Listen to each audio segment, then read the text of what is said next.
미국이 9.11 테러의 주범인 국제 테러 조직 알카에다의 리더 아이만 알자와히리를 공습으로 제거했다고 밝혔습니다. 북가주 클레머스 국유림에서 발생한 맥키니 산불이 좀처럼 진화의 속도를 내지 못하고 있습니다. 5만 5천여 에이커가 전소됐고 2천여 명이 대피한 가운데 사망자도 발생했습니다. 동부 켄터키주에서 발생한 대규모 홍수 피해 사망자가 35명까지 늘어났습니다. 오늘과 내일 또 비가 내릴 것으로 예보되면서 추가 피해도 우려됩니다. 어제 오전 할리우드 인근 농산물 직거래 장터 파머스 마켓을 향해 총을 쏘며 난동을 부린 남성이 경찰에 체포됐습니다. 노스캐롤라이나에서 고장으로 비상 착륙을 준비하던 경비행기에서 구조종사가 떨어져 숨지는 사고가 발생했습니다.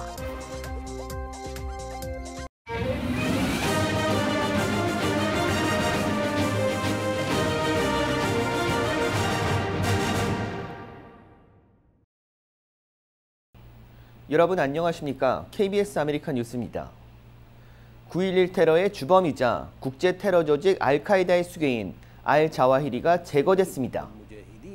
바이든 대통령은 오늘 대국민 연설을 통해 알자와히리가 지난달 30일 아프가니스탄에서 미국의 드론 공습을 받아 사망했다고 밝혔습니다.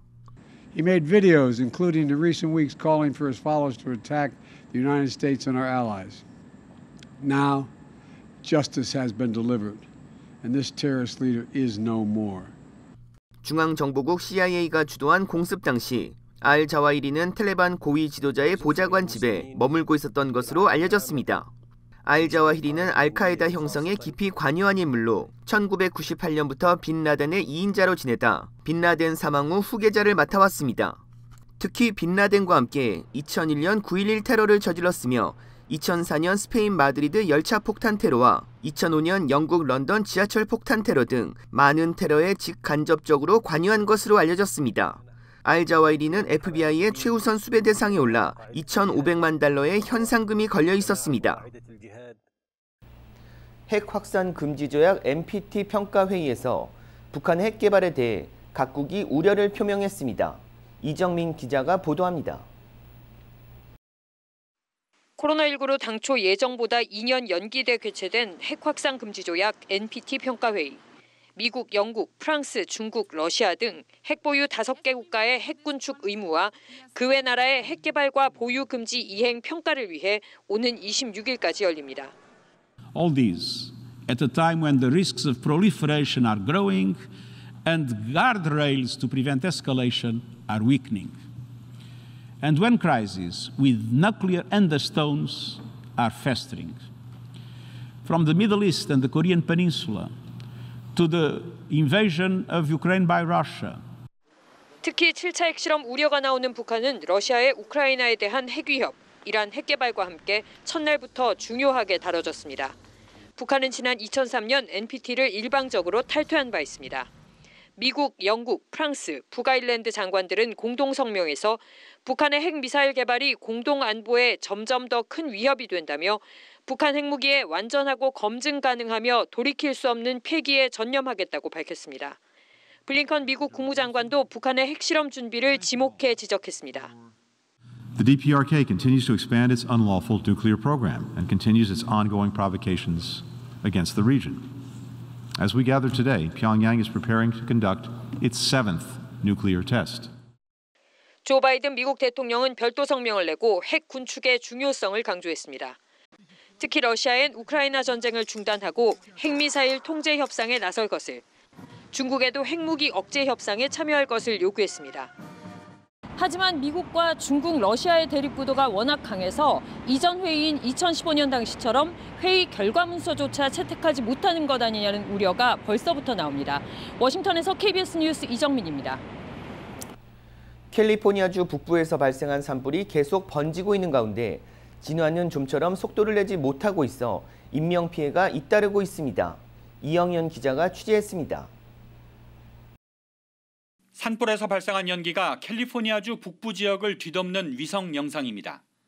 지난달 29일 클레머스 국유림에서 발생한 맥키니 산불은 현지 시간 1일 오전 현재 224제곱킬로미터를 태우고 북쪽 오리건주를 넘어 계속 번지고 있습니다.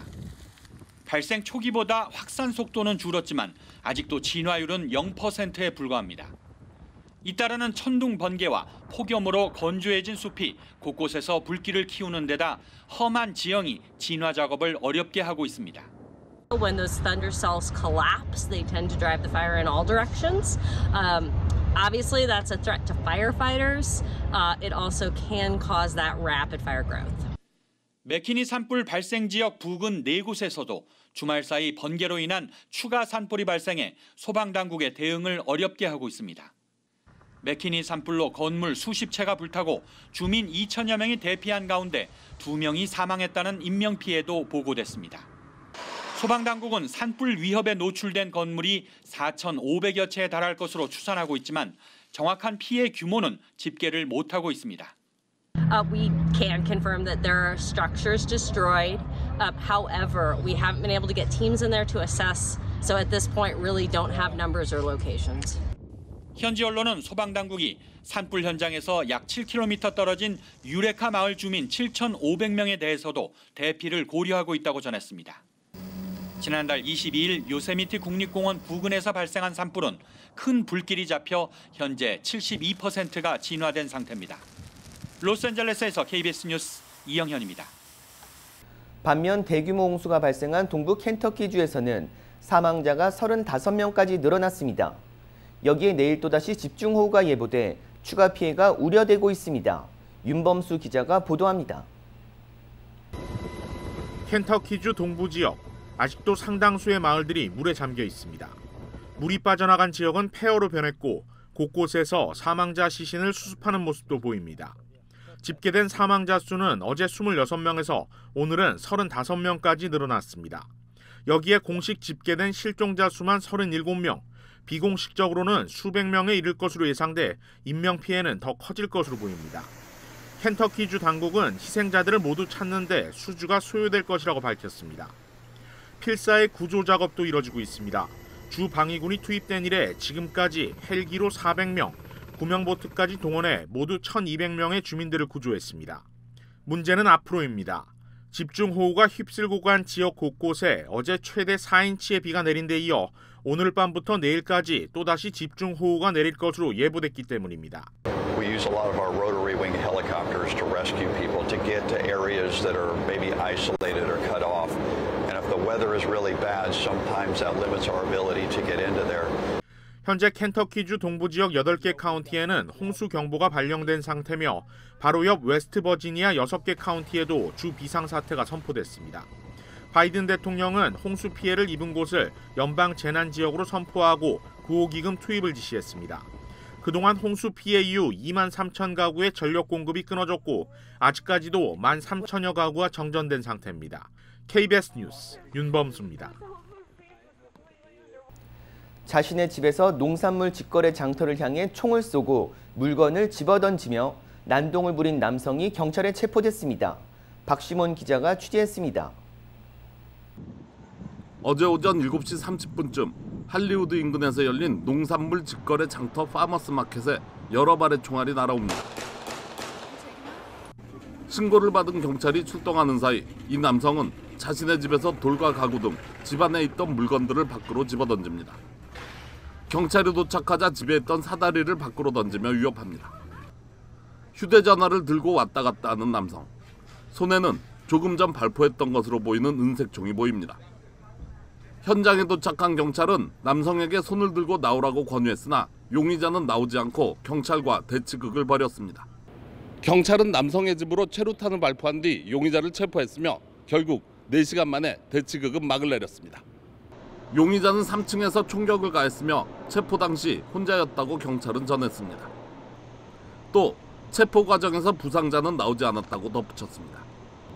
남성은 발포 당시 특정 목표물을 조준하지는 않은 것으로 나타났지만 자칫하면 여러 명의 목숨을 앗아갈 수도 있었던 아찔한 상황이었습니다. 경찰은 몇 발의 총알을 발사했는지 그리고 총격을 가한 원인은 무엇인지 조사 중에 있습니다. 한편 목격자들에 따르면 용의자는 전직 군인 출신으로 알려졌으며 용의자의 것으로 보이는 차량에서는 유언장이 발견됐습니다. 현장은 관광객들이 많이 찾는 할리우드 도로 주변으로 사건 당시 도로 통제로 인해 적지 않은 관광객들이 불편을 겪어야만 했습니다. KBS 뉴스 박시몬입니다. 기체 고장으로 비행 중 비상 착륙 준비를 하던 경비행기에서 부조종사가 떨어져 숨지는 사고가 발생했습니다. 제휴사 뉴욕 KBTV 김은지 기자가 보도합니다. 오늘 현지 매체들에 따르면 지난 29일 오후 2시경 조종사와 부조종사 2명이 탑승하고 있던 10인승 경비행기가 노스캐롤라이나주 롤리 더럼 국제공항 활주로에 비상 착륙했습니다. 당시 조종사는 관제탑에 비행기의 한쪽 바퀴가 나오지 않는다고 밝혔고 실제로 비행기는 활주로에서 미끄러져 동체 착륙했으며 인근 잔디밭으로 들어가면서 멈췄습니다. 소방관들이 출동해 부서진 기체를 수습했을 때 비행기 안에서는 조종사 1명만 발견됐습니다. 부조종사 찰스 휴 크룩스도 타고 있었으나 그의 모습은 찾을 수 없었습니다. 조종사는 크룩스가 비행 도중 사고로 인해 비행기가 불시착하려 하니 인근 강으로 떨어지기 위해 기체에서 스스로 뛰어내렸다고 진술했습니다. 크룩스는 사고 다음 날인 지난 토요일 공항에서 48km 떨어진 주거지의 주택 뒷뜰에서 숨진 채 발견됐습니다. 크룩스가 추락한 주택 인근에 거주하는 주민은 현지 매체와의 인터뷰에서 당시 뒷뜰 쪽에서 쿵 하고 큰 소리가 났다며 당시 뭐가 떨어졌는지 보진 못했지만 이후 경찰이 나무에서 시신을 수습했다고 말했습니다. 그러나 크룩스의 시신은 낙하산을 착용한 모습은 아니었던 것으로 전해졌습니다. 지금으로선 조종사의 진술만 있는 상황입니다. 미 연방항공국과 국가교통안전위원회는 크룩스가 사고로 비행기에서 떨어졌을 개연성을 배제할 수 없다고 보고 자세한 사고 경위를 조사하고 있습니다.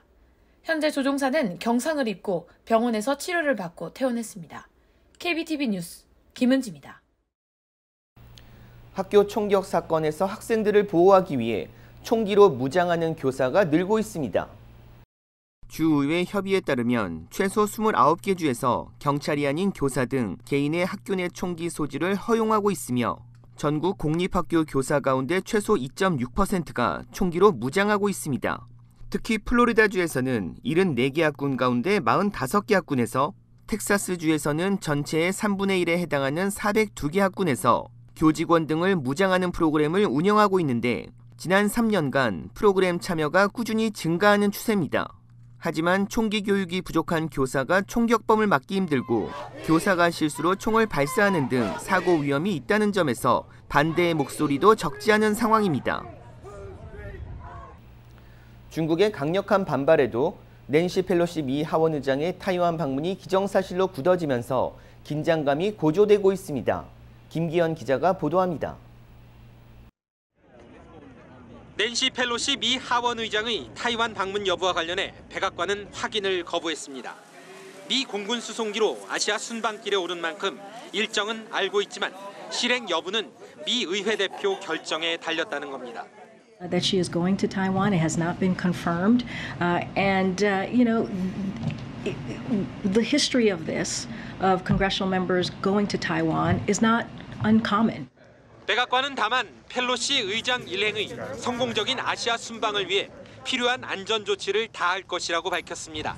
특히 펠로시 의장의 방문이 실현되더라도 하나의 중국 원칙과 타이완 관련 현안의 평화적 해결에 대한 미국의 정책에는 변화가 없다고 강조했습니다. 그럼에도 중국이 군사행동 확대 등으로 민감하게 반응하면서 타이완 해협에 긴장이 고조되고 있다며 자칫 예기치 못했던 결과가 초래될 수 있다고 우려했습니다. It's not so much that there might be a direct attack, but it raises the stakes of miscalculation and confusion, which could also lead to unintended consequences. 외신들은 펠로시 의장이 한국 시각 오늘부터 1박 2일 동안 타이완을 방문할 거란 관측을 잇따라 내놓고 있습니다. 백악관은 이와 관련해 바이든 대통령 역시 시진핑 중국 국가주석과의 통화에서 미국의 3권 분립을 설명하며 해외 순방지 선택은 전적으로 하원 의장의 결정이라는 점을 분명히 했다고 전했습니다. 워싱턴에서 KBS 뉴스 김기현입니다. 바이든 행정부가 오늘 러시아와 교전 중인 우크라이나에 5억 5천만 달러 규모의 무기를 추가로 지원하기로 했습니다. 존 커비 백악관 국가안전보장회의 조정관은 오늘 브리핑에서 이같이 밝혔습니다. 지원 대상은 고속기동 포병 로켓 시스템 하이마스와 155mm 포탄 등이라고 말했습니다.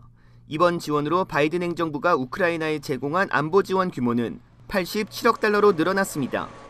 한편 커비 조정관은 러시아, 우크라이나, UN 등의 곡물 운송 협정에 따라 우크라이나 곡물을 실은 선박이 처음 출발한 것과 관련해 러시아가 새 협정 약속을 이행하는지 면밀히 주시할 것이라고 밝혔습니다. 서울에서 뉴욕까지 7시간 20분 만에 도착할 수 있는 초음속 여객기가 올 하반기부터 시험 운행을 시작합니다. 제휴사 뉴욕 KBTV 전상희 기자입니다. 항공우주국 나사가 제작 중인 초음속 여객기 X-59가 올해 말 시험 운행에 들어간다고 CNN이 보도했습니다. 나사는 올해 시험 운행을 시작해 2024년부터 미 전역의 6개 주로 확대할 계획입니다. X-59는 나사와 미국 방산기업 록히드 마틴과 함께 개발하고 있는 초음속 여객기로 17km 상공에서 음속보다 빠른 시속 1,500km로 비행할 수 있습니다. 이는 운행 시간이 절반으로 줄어들 수 있다는 의미로 이 여객기가 실제 도입되면 서울에서 뉴욕까지 7시간 20분 만에 갈 수 있을 것으로 보입니다. X-59의 가장 큰 특징은 항공기가 음속을 돌파할 때 기체 주변의 음파가 압축되면서 발생하는 굉음인 소닉 붐 현상을 최소화했다는 점입니다. X-59는 빠른 속도로 비행해도 농구공을 바닥에 튕기는 소리 정도의 소음만 발생해 주변에 피해를 주지 않습니다. 유선형 구조인 X-59의 기체 길이는 30.5m이지만 폭은 날개를 포함해 8.8m에 불과할 정도로 몸체가 가늘고 기체 앞부분인 기수 부분은 전체 길이의 3분의 1인 10m에 달할 정도로 길게 설계됐습니다. 일반적인 여객기와 달리 조종석에 유리창이 없고 대신 조종사는 외부 비전 시스템이라 불리는 디스플레이 화면을 통해 전방을 보고 기체를 조종해야 합니다. 나사는 지난 21일 풍동 테스트를 실시한 결과가 매우 성공적이었다고 전했습니다. X-59는 2028년 열리는 전 세계 항공기 규제를 담당하는 국제민간항공기구 국제회의에서 운항을 허가받는다는 목표로 늦어도 10년 이내에 상용화될 예정입니다. KBTV 뉴스 전상입니다. 바나나보트에 일부 뿌리는 자외선 차단제에서 암을 유발할 수 있는 벤젠 성분이 검출됐습니다. 식품의약국 FDA는 바나나보트에 뿌리는 자외선 차단제를 검사한 결과 일부 제품에서 미량의 벤젠이 검출돼 리콜에 들어가기로 했다고 밝혔습니다. 리콜 제품은 헤어앤스칼프 선스크린 스프레이 SPB30 6온스 크기로 유통기한이 2022년 12월과 2023년 2월, 2024년 4월까지인 제품입니다. 제조번호는 20016AF, 20084BF, 그리고 21139AF이며 해당 제품을 가지고 있는 소비자들은 바나나보트 웹사이트를 통해 전액 환불받을 수 있습니다. 벤젠에 반복적으로 노출되면 암을 유발하거나 면역체계에 손상을 가져올 수 있습니다. LA 카운티의 코로나19 주요 수치들이 뚜렷한 감소세를 보이고 있습니다. LA 카운티 공공보건국은 인구 10만 명당 일주일 평균 하루 확진자 숫자는 지난주 426명으로 그 전주에 비해 11% 줄어들었다고 밝혔습니다. 또 신규 입원 환자도 하루 평균 9.7명으로 최근 들어 계속 낮아지고 있는 추세라고 설명했습니다. 양성 판정률도 일주일 전 15.2%에서 현재는 13.5%로 감소했다고 덧붙였습니다. 이 같은 추세가 계속될 경우 LA 카운티의 코로나19 위험도는 현재 높음에서 조만간 중간으로 내려갈 것으로 예상됩니다. 그룹 BTS의 병역 문제와 관련해 이종석 국방부 장관이 군 복무 중에도 해외 공연 방법이 있을 수 있다고 말했습니다. 이세연 기자가 보도합니다. 국방부 장관과 각군 참모총장, 병무청장 등이 출석한 국회 국방위원회 업무보고, 그룹 BTS의 병역 문제를 검토해봤느냐는 질의에 이종섭 국방부 장관은 공정성과 형평성 등 원칙적 범위 내에서 검토했다며 이렇게 밝혔습니다. 군에 복무하는 그 자체를 굉장히 높게 평가하기 때문에 오히려 그것이 그들의 인기에 더 도움이 될 수도 있다는 그런 생각도 할 수 있다고 봅니다. BTS의 현역 복무는 불가피하다는 취지로 해석됩니다. 대신 이 장관은 BTS에게 입대 뒤에도 활동 기회를 줄 수 있다고 말했습니다. 군에 오되 군에서 연습할 수 있는 기회를 주고 또 해외 공연의 일정이 있으면 얼마든지 추후에서 함께 공연할 수 있도록 해줄 수 있는 방법이 있을 걸로 저는 판단하고 있습니다. 국방부 관계자는 BTS가 희망할 경우 해외에서 열리는 국가 행사 등에 파견 형태로 참가시키는 방안을 검토하겠다는 뜻이라고 설명했습니다. 병무청도 대체 복무를 점진적으로 줄여나갈 계획이라며 부정적 입장을 내비쳤습니다. 현행법에서 정한 대체 복무인 예술, 체육요원 대상에 BTS와 같은 대중문화 예술인을 추가하는 데 대해 거리를 둔 겁니다. 예술인을 또 추가하는 것은 전체적인 우리 병역 특례에 대한 틀을 깰 수가 있기 때문에 신중하게 지금 검토를 하고 있습니다. 현재 국회에는 대중문화 예술인도 예술, 체육요원에 편입하는 내용의 병역법 개정안이 계류 중입니다. KBS 뉴스 이세연입니다.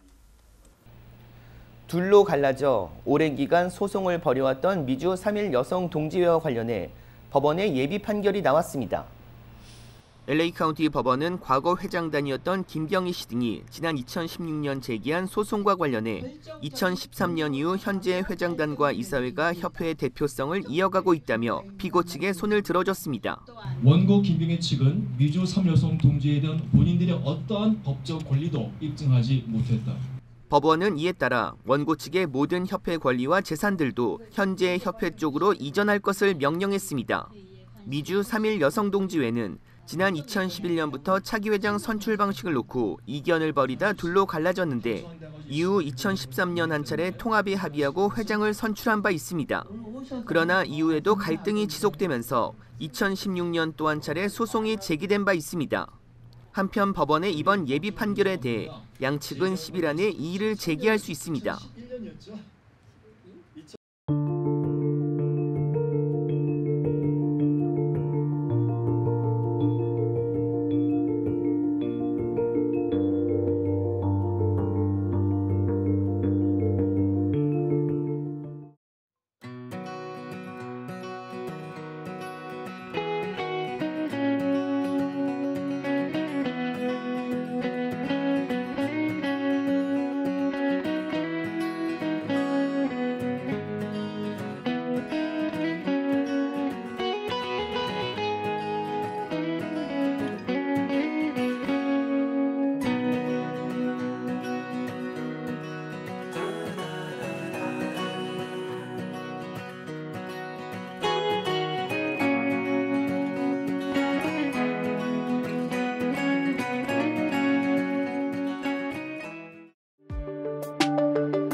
KBS 아메리카 뉴스 마칩니다. 시청해 주셔서 고맙습니다.